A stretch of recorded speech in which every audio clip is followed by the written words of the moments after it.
The Financial Times is beating up on the CFA Institute just a little bit in an article that they posted last week, which they titled, "The Number of Candidates Sitting for CFA Exams Declined Sharply." I saw this on the CFA Reddit. A lot of people were talking about this on Reddit, just saying, hey, why do you think enrollments in the exams is down so much? And I personally have a couple theories about that. We've talked about them on this channel, but I wanted to first read the Financial Times article before I read through the Reddit post comments. So I went to the link in the post, read the Financial Times article, and let me be clear, the numbers, well, one of the numbers that they are talking about when they come up with this title is not down sharply. They reference that 117,000 people have sat for any of the 3 levels of the CFA exam this year in 2024, and that number was more like 120,000 people in 2023. So it's down 2.7% or something. So when they're talking about candidates sitting for exams, which is what that statistic measures, I don't think we can call that a sharp decline.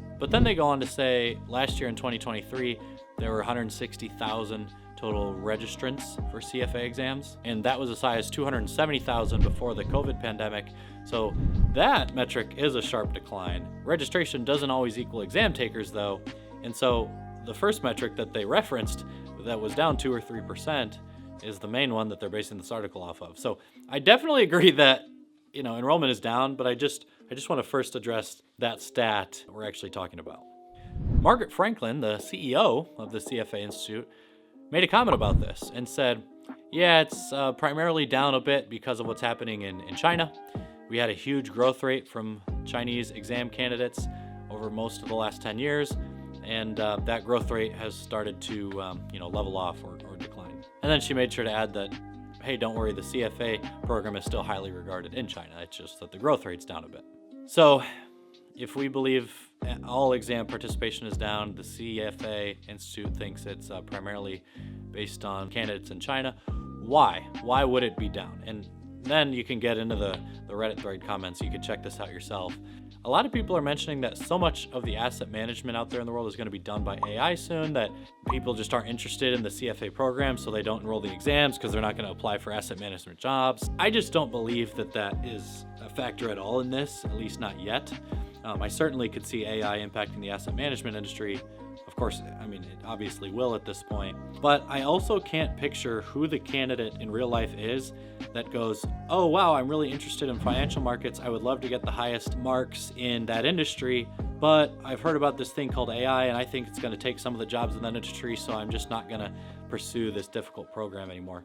I don't know, maybe it exists, but I can't picture a real life person who actually, is changing their future, who is going to go away from a career that they might otherwise really like because they're worried about AI's impact on that industry. My opinion, probably more likely the reason that people, not just in China, but globally are sitting and taking less CFA exams is because of concerns around the pass rates more recently. And the Financial Times article does appropriately mention that conversation. They reference how pass rates for even one of the exams, I think it was the level 1 or 2 exams, was as low as 22% back in 2021. The pass rates have mostly recovered. The most recent was 46% for the same exam referenced.